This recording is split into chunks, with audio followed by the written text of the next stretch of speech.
Olá, amados irmãos e irmãs, é um prazer estar falando aqui com vocês novamente, através das minhas redes sociais, do meu canal do YouTube, das minhas páginas do Facebook, para te trazer uma palavra de fé, uma palavra do Senhor, uma palavra que vai te edificar, né?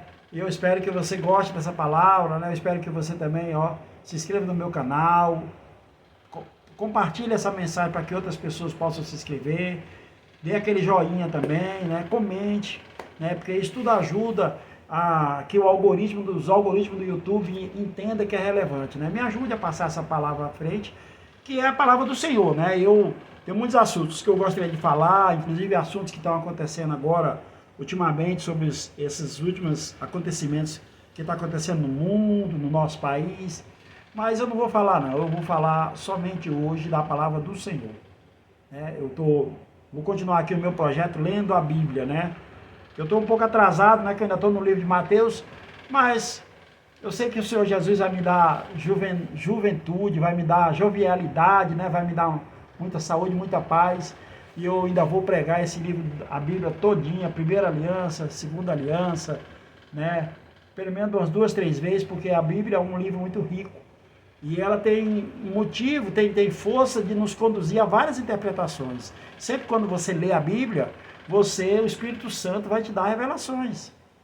Então, eu te oriento, meu irmão, leia a Bíblia. Eu sei pouco, mas o pouco que eu sei, eu quero ensinar para você.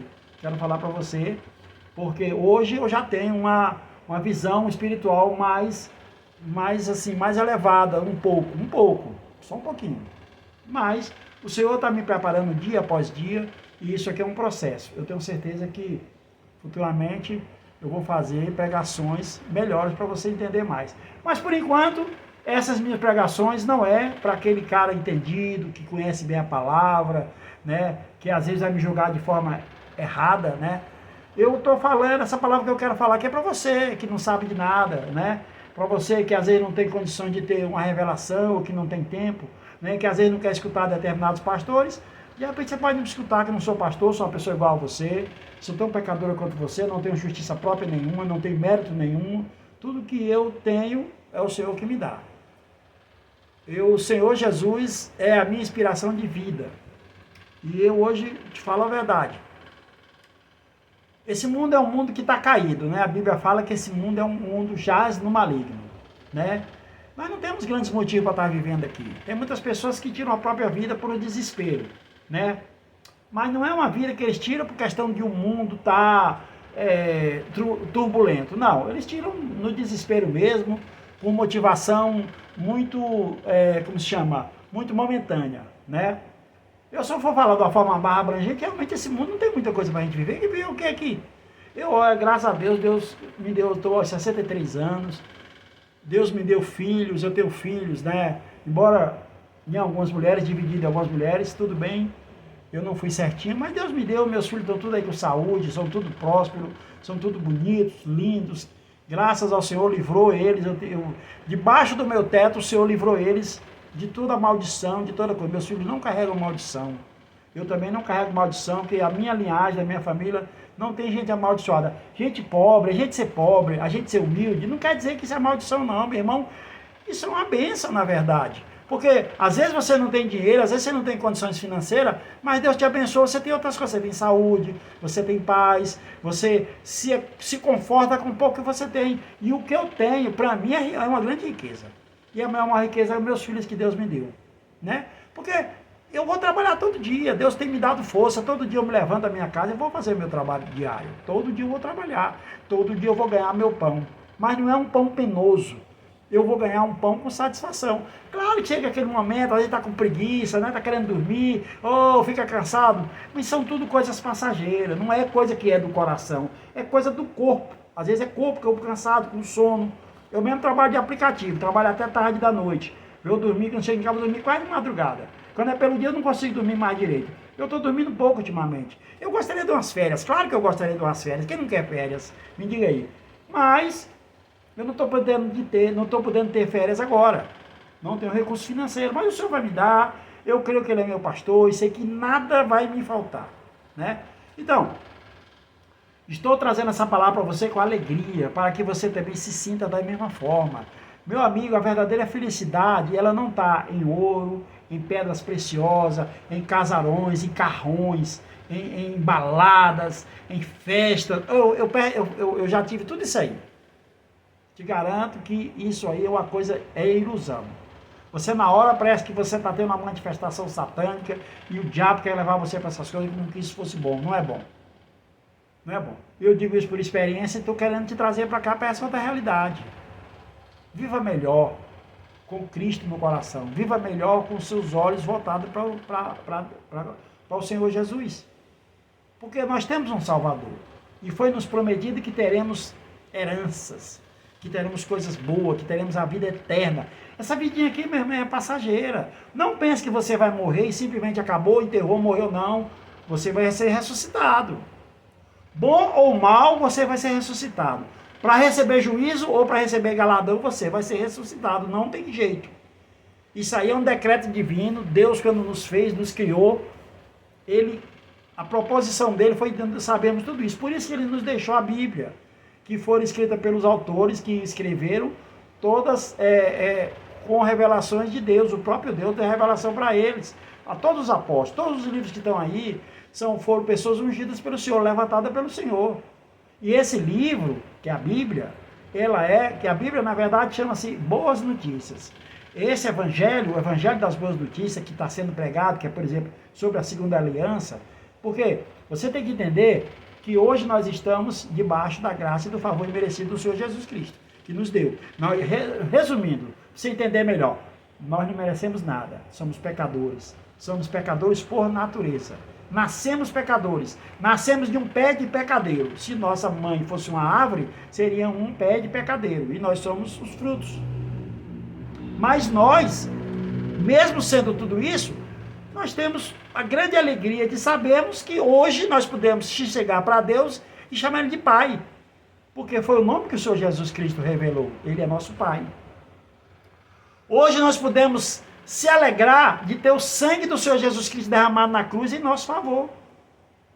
Por isso que nós somos favorecidos. Por isso que todos nós, a gente tem uma maneira coloquial de falar que você é salvo. E é verdade, você é salvo. Mas claro que você tem que vir para a casa do Pai e entender. Porque aí é um processo. Você vai sendo ensinado aos poucos. Porque quando você volta para a casa do seu Pai novamente, e você saiu, e você está no mundo, e você voltou para a casa do Pai, você não voltou mais como adulto. Você voltou como criança. E aí você vai ser novamente reeducado. Por quê? Porque você se entrega a essa reeducação. E nessa reeducação, o que está escrito? Que você vai começar a trabalhar pela casa do seu pai. Você vai começar a arrumar a casa do seu pai. E aí ele vai te dando entendimento. É um dia, é uma glória após uma glória, outra glória, outra glória, outra glória. E você vai estar de dia em dia, de glória em glória, você vai chegar aonde você tem que chegar. Mas aí quando você está nesse processo, está nesse caminho, você não se preocupa mais. Porque quando você está no mundo, você acha que é penoso vir para a casa do pai, você acha que lá no mundo você tem coisas boas, coisas melhores, e você não quer largar aquilo. Ah, mas por que eu vou largar aqui as baladas, o churrasco, os namoros, as drogas, né, a diversão, para ficar na casa de Deus, que é uma coisa tão comum, tão simples, todo mundo de branco, você acha que está todo mundo aqui tipo anjinho, tocando harpa. Não, meu irmão, não é isso. Você pode vir para a casa do pai e continuar sendo a pessoa que você é. Até porque isso não muda. Você é pecador.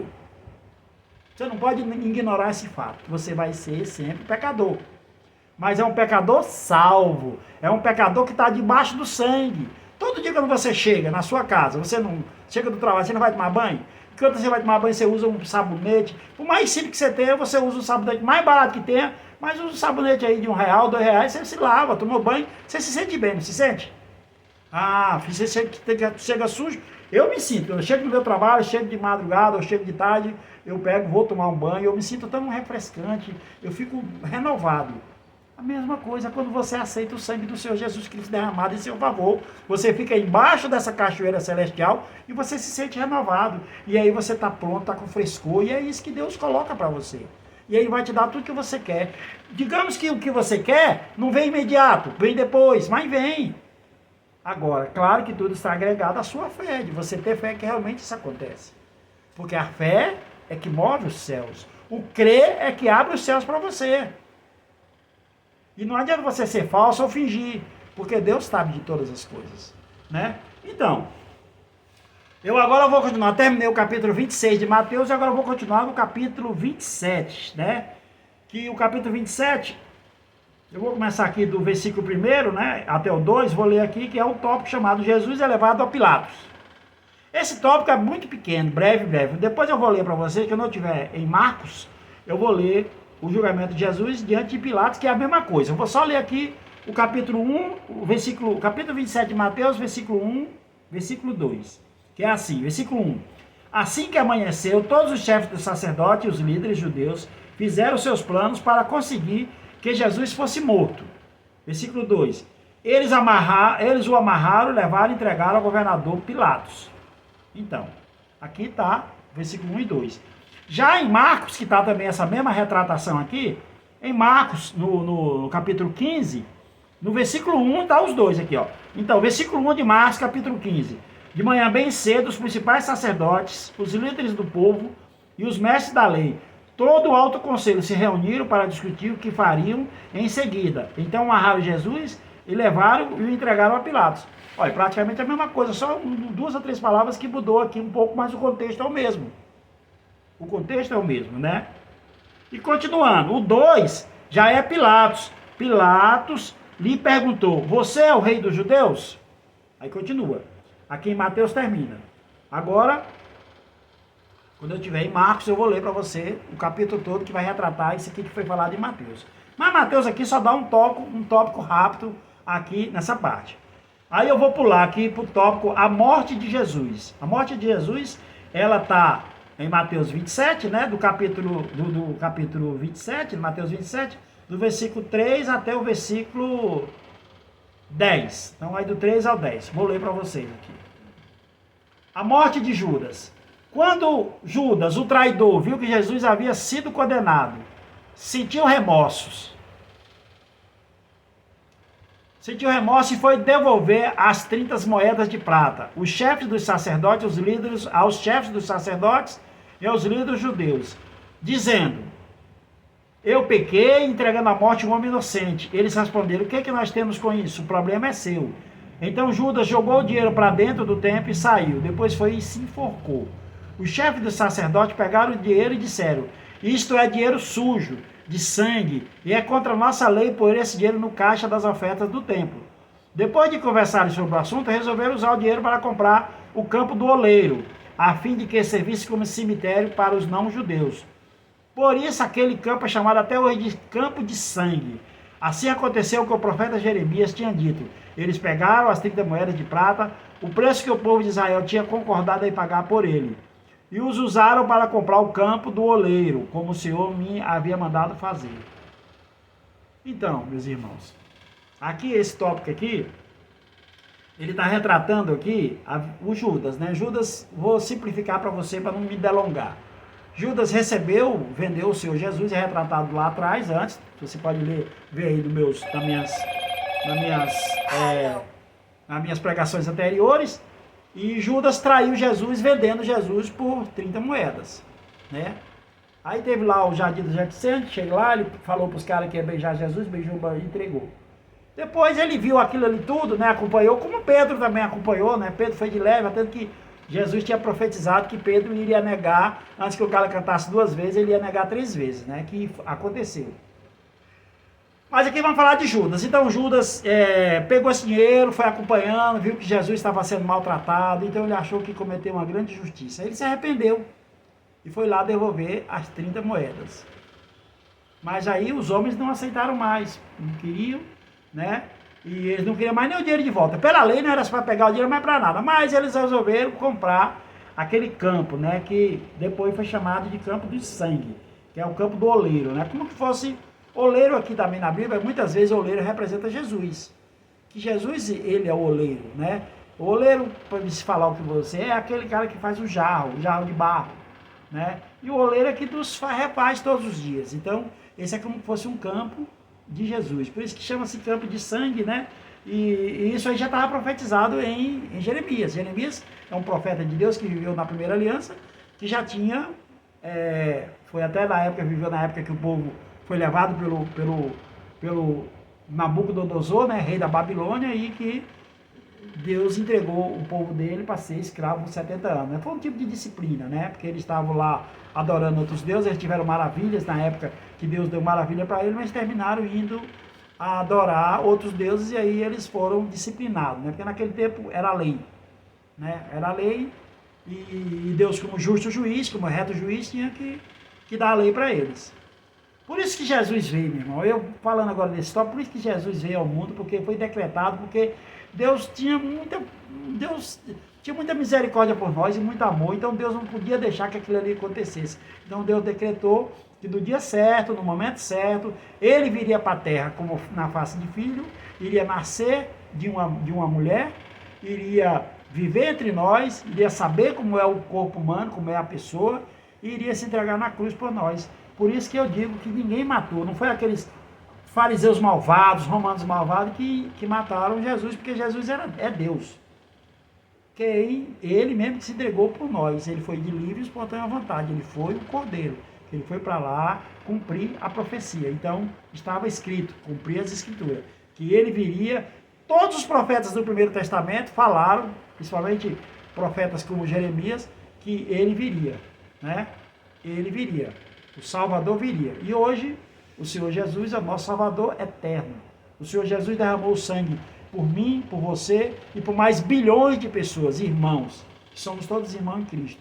Porque no dia do julgamento, o céu será infinitamente maior do que o inferno. Mas vai ter pessoas no inferno? Vai ter, sim. Vai ter pessoas para o inferno. Não é que Deus quer, são as pessoas mesmo que vão querer.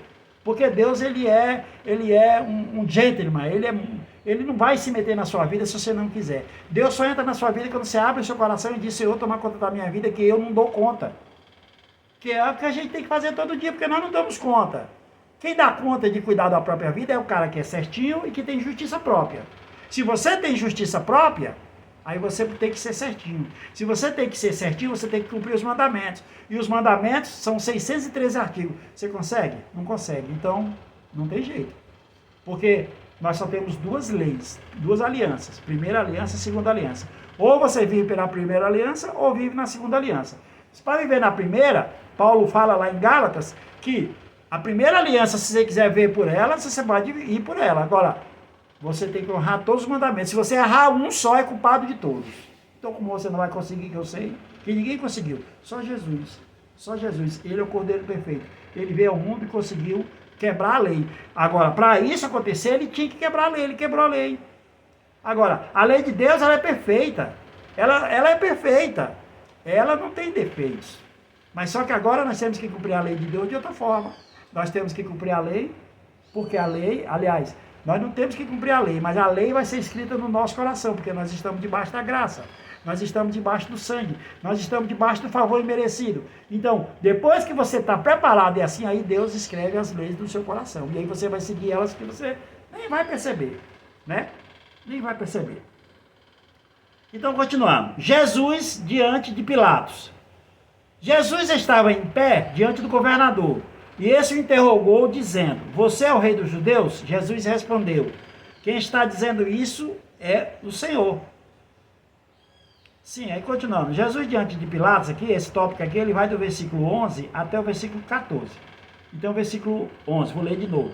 Jesus estava em pé diante do governador e esse o interrogou, dizendo: Você é o rei dos judeus? Respondeu: Quem está dizendo isso é o Senhor. Mas quando foi acusado pelos chefes dos sacerdotes e pelos líderes judeus, Jesus não respondeu nada. Então Pilatos disse: Você não está ouvindo as acusações que estão fazendo contra você? Porém Jesus não disse nada e o governador ficou muito admirado com isso. Então, aqui só teve um pedacinho aqui, uma parte que Jesus respondeu a Pilatos e depois não falou mais nada. E aos fariseus, Jesus não falou nada, nem uma palavrinha. Mas aqui ele disse: Quem está dizendo isso? Quando ele perguntou, Pilatos perguntou: Você é o rei dos judeus? Ele disse: Quem está dizendo isso é o Senhor. De qualquer forma, foi uma resposta retórica. Jesus não deixou ele na certeza, deixou ele pensando coisinhas, né? Continuando, então, agora vamos contar. Jesus é condenado à morte. Esse aqui vai do versículo, Mateus 27, do versículo 15 até o, deixa eu ver, até o 26. Então vamos lá. Esses capítulos todos que está dividido aqui em Mateus, eles estão também retratados em Lucas, lá no capítulo 15, né? E fala toda essa história novamente. Jesus é condenado à morte. Então, em toda a festa da Páscoa, Pilatos costumava soltar um dos presos, a pedido do povo. Naquela ocasião estava preso um homem muito conhecido chamado Jesus Barrabás. Então, quando a multidão se reuniu, Pilatos perguntou: quem é que vocês querem que eu solte? Jesus Barrabás ou este Jesus, que é chamado de Messias? Pilatos sabia muito bem que os líderes judeus haviam entregado Jesus porque tinham inveja dele. Enquanto Pilatos estava sentado no tribunal, a sua esposa lhe mandou o seguinte recado: não tenha nada a ver com esse homem inocente, porque esta noite, num sonho, eu sofri muito por causa dele. Os chefes dos sacerdotes e os líderes judeus convenceram a multidão a pedir ao governador Pilatos que soltasse Barrabás e condenasse Jesus à morte. Então o governador perguntou: qual dos dois vocês querem que eu solte? Barrabás? Responderam eles. Pilatos perguntou: o que farei então com Jesus, que é chamado de Messias? Crucifica, responderam todos. Então Pilatos viu que não conseguia nada, o que o povo estava começando a se revoltar. Aí mandou trazer água, lavou as mãos diante da multidão e disse: eu não sou responsável pela morte deste homem, isso é com vocês. E toda a multidão respondeu: que o castigo por esta morte caia sobre nós e sobre os nossos filhos. Então Pilatos soltou Barrabás, como eles haviam pedido, depois mandou chicotear Jesus e entregou para ser crucificado. Então, meu irmão e minha irmã, para você ver que toda essa parte aqui é a parte que os próprios judeus, que quando eles falam aqui, por isso que os judeus foram largados pelo mundo. A nação de Israel ela juntou agora em 1948, né? Que inclusive foi um decreto pelo até um brasileiro, que era chefe da ONU na época, que foi o Oswaldo Aranha, né? Mas o povo judeu foi jogado, né? Na época da Segunda Guerra, os alemães mataram muitos, né? E todas as nações foram divididas do povo judeu. Por quê? Porque isso aí foi uma maldição para eles que foi jogado. Eu digo assim, eu vou tratar como maldição, porque eles não tiveram mais pátria. Por 2000 anos, por quase 2000 anos, eles não tiveram pátria. Foram largados. E isso estava na Bíblia, e está profetizado na Bíblia. Porque aqui, quando eles gritam aqui, quando eles gritaram bem alto, aqui ó, aqui quando Pilatos falou, quando Pilatos falou: eu não sou responsável pela morte desse homem, isso é com vocês. E toda a multidão respondeu: que o castigo por essa morte caia sobre nós e sobre os nossos filhos. Por isso que geração a geração, o povo de Israel teve essa maldição, né? De não ter pátria, de viver por aí, ser perseguido, né? Ser discriminado em muitas coisas, né? Mas o Senhor é tão magnânimo que até isso Deus colocou também um tempo. Como Deus colocou um tempo quando o povo judeu foi todo preso na Babilônia, né? Na época que eles viram todos os prodígios de Deus, todas as coisas boas que aconteceram, e eles terminaram enveredando depois de adorar outros deuses, né? Aí nosso Deus decretou, porque naquela época tinha lei, então decretou que eles fossem presos na Babilônia por 70 anos no governo de Nabucodonosor. Ou seja, Deus levantou Nabucodonosor, que era uma grande influência naquela época, se tornou uma grande nação. Claro que ele não era tão grande assim, mas Deus levantou Nabucodonosor para poder ser o povo que ia aprisionar o povo de Israel por 70 anos. A mesma coisa aconteceu depois da morte de Jesus. Então, para você ver que o próprio povo que viveram os prodígios de Deus, que foram abençoados mais do que outras nações, e que depois da morte de Jesus também viram tudo isso acontecer, eles mesmo assim não quiseram, né? Jesus relata, a Bíblia fala de Jesus relata, quando Jesus vinha assim no alto, descendo assim um monte, né? Olhou para lá e disse Israel, o povo de Israel, né? Que falou: Jerusalém, Jerusalém, quantas vezes eu quis colocar vocês debaixo das minhas asas e vocês não quiseram. Então, isso é uma coisa mesmo que parece que faz parte do homem, né? Às vezes a gente quer te chamar você para ir a um culto, às vezes a gente quer te dar uma palavra e você não tem tempo, você não quer ver, você acha que é melhor, não, eu vou ali na balada, eu vou ali vou namorar, vou ali usar droga, vou ali no shopping, vou correr de Fórmula 1, vou fazer esporte. Todo mundo tem um motivo para ir fazer qualquer tipo de coisa, mas Quando é para ver a palavra do Senhor, muita gente não quer. É o que nós vivemos. Nós vivemos hoje num mundo louco, que onde a internet, essas comunicações, essas redes de streaming aí, elas estão levando jovens, né? Traficantes estão viciando jovens, milhares de jovens. Casamentos, né? Pessoas que casam de qualquer jeito, se juntam e aí se matam depois. É filho matando pai, é pai matando filho, é pai matando mulher. Aí tem vários casos trazendo aqui de pai que chega, matou a mulher, matou o filho também, e que vai acabar se matou. Com verdadeiras tragédias está acontecendo. Isso fora as tragédias naturais está acontecendo, como enchentes, como derretimento da crosta polar, como tsunamis, né? Agora mesmo temos uma guerra aí breve que pode acontecer, e isso aí vai ser ruim para todo mundo. O mundo hoje é globalizado, principalmente um conflito desse que envolve grandes nações. A Rússia lá, por causa de um pedaço de terra lá, vai envolver Rússia, Estados Unidos, França, Inglaterra, Alemanha, todas as grandes nações. Você acha que uma nação como a nossa? O nosso país é grande em extensão, é muito grande, é um país grande, é um celeiro. Aqui para plantar, o Brasil um dia será o celeiro do mundo. Mas nessa área de tecnologia, nessa área de ter poder de mandar água, não tem. Não tem. O Brasil vai ficar igual a cego em tiroteio. Cego no meio de tiroteio, sem saber o que fazer. Por conta de uma guerra. E essa guerra está sendo providenciada pelo Satanás. Isso aí é coisa do diabo, não é de Deus. Isso aí é o cavalo vermelho que está trabalhando. E junto com o cavalo vermelho está vindo atrás o cavalo preto. Que as consequências dessa guerra, desse conflito, vai trazer fome e miséria para muitos povos. E termina de uma forma ou de outra afetando nós também. Então, meu irmão e minha irmã, é hora de orarmos, temos que orar para o nosso Deus. Nós temos um momento de se entregar em orações. Temos que ter um momento de olhar para Deus, se voltar para Deus antes que seja tarde. O sangue está à sua disposição, mas é em vida. Não pense que depois que você pegar uma bala perdida, morrer, acabou. Aí você vai para o julgamento das nações. Você poderá ser realmente jogado no lago de fogo e enxofre. Por isso, meu irmão, minha irmã, venha para Deus. Aceite essa coisa divina que Deus nos deu, que Jesus nos deu, de sermos hoje filhos de Deus. Nós éramos criação, agora somos filhos de Deus verdadeiro.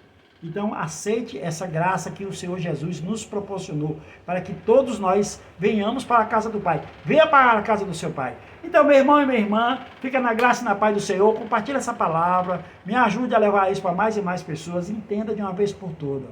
Você só tem um caminho. Quer dizer, você tem dois, mas o outro, se você for para lá, você vai para o inferno. E não pense que a sua vida é só aqui, que você morreu, acabou tudo. Não, não, você vai ganhar um corpo novo. Sendo bom ou ruim, você vai ganhar um corpo novo. E esse corpo novo vai ser julgado. Você poderá entrar no grande julgamento do trono branco, ou você poderá entrar no julgamento dos crentes, ou você poderá entrar no julgamento das nações. Você vai ser condenado. Não estou pregando lei para você, mas eu quero que você venha para a casa do nosso Deus. Faça parte da casa do nosso Pai, porque aqui só tem coisas maravilhosas para você. A eternidade está à sua disposição. O reino está à sua disposição. Deus colocará na sua cabeça uma coroa. Tá bom? Então fica para a próxima e fico contente de poder compartilhar essa palavra com você. Compartilhe essa palavra para mais irmãos e irmãs serem abençoados, assim como eu sou abençoado e você que está vendo essa ministração também é abençoado. Tá bom? Obrigado e até logo.